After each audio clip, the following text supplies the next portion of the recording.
written only for my daughter. I think as an author, we have a responsibility towards society.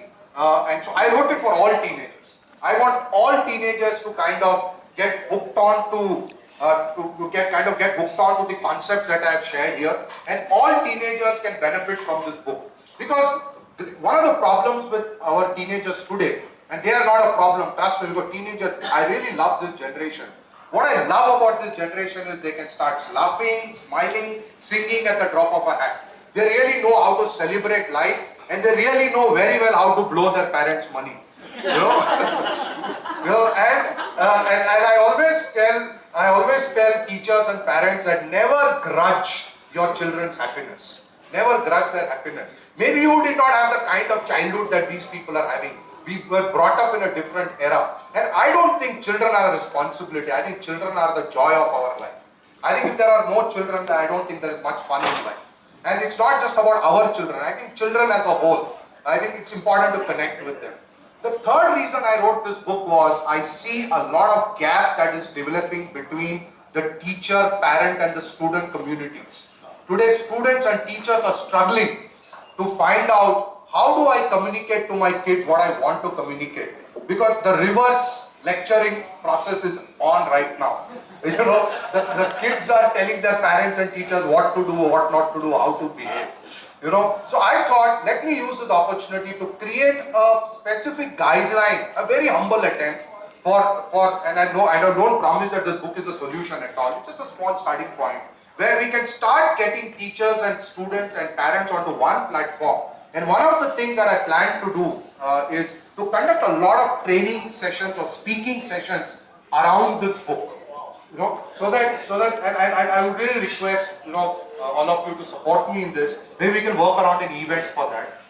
Something which I want to take it to as many cities, villages, rural areas, schools, colleges, MBA institutions, professional educational institutions, as much as possible. In fact, Gajanan and me were also discussing, I think probably we should come out with a Hindi and Marathi edition of this book, because then it will have a far greater reach. So, so trust me, this book launch, I think by the grace of God, inshallah, I just hope that this is just the beginning of a huge movement that I can create through this book. And this is just going to be one of the series of launches that I plan to do. One of the things my daughter is regretting today is that her friends are not here because they are all busy studying for their examinations. As I said, the timing probably it didn't suit some people. But I told her, don't worry, this is just the beginning. We will try and do a separate launch for the students also.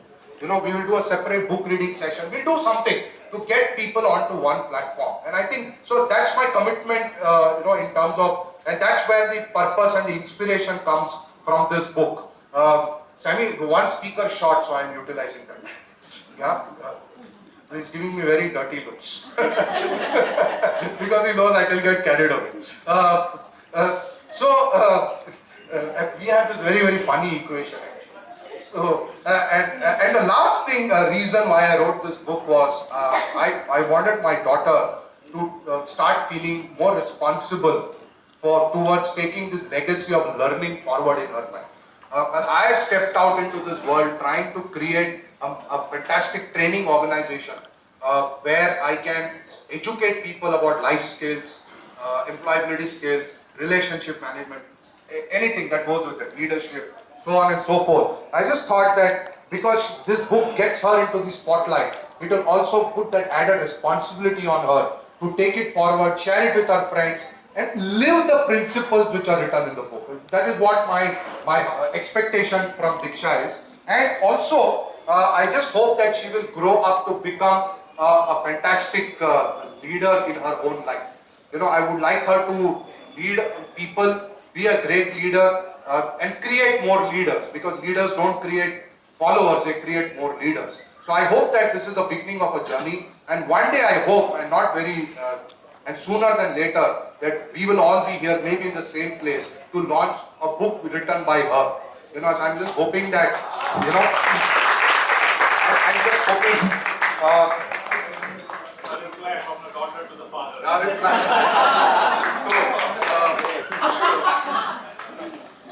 So what we have is already the title of the book. So all Diksha needs to do is put the content in place. So I'd just like to say, I just picked up a couple of sentences from a beautiful poem called Beti by Shailesh Rodaji. I was just googling it and I said, let me, it's a very, very powerful, emotional, very, very emotional kind of a poem that he has written. And one of the things he says is that ये नहीं कहूँगा कि वो हर वक्त साथ साथ होती है बेटियां, ये नहीं कहूँगा कि हर वक्त वो साथ साथ होती है, बेटियां तो सिर्फ एक एहसास होती है. And I think it's such a powerful thing. One of the beauties about my journey in the last 6 years is I got to see my daughter grow up in front of my eyes. Because I quit my job, I was not answerable anywhere except to my family. I got a lot of time to observe her growing up. So I could kind of relive my own childhood. And I think seeing children grow up is a fantastic process. It's a very, very beautiful process. So I think I've just kind of laid out the plans for the book, why I wrote the book. And I was planning to write this for a long time, but it just happened around the time that we could gift her a birthday gift. And she's very crazy about her birthdays. So she wanted a surprise. So and normally surprises are DJ parties or some outings. We thought, okay, let me do what fits my budget. So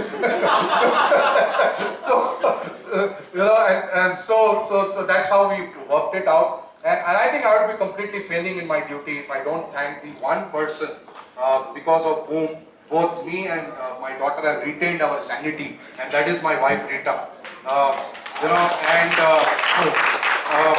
And we are two people who make her go crazy, but she has managed to kind of put up with us. And she's been a fantastic mom. And I think between the two of us, she does the tougher parenting job than I do.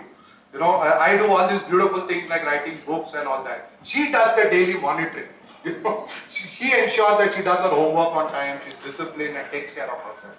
So friends, thank you so much. I mean, this is such an incredible moment for all of us, for my family, for Diksha, and I hopefully even for the literary community and the kind of work that we plan to do in the future.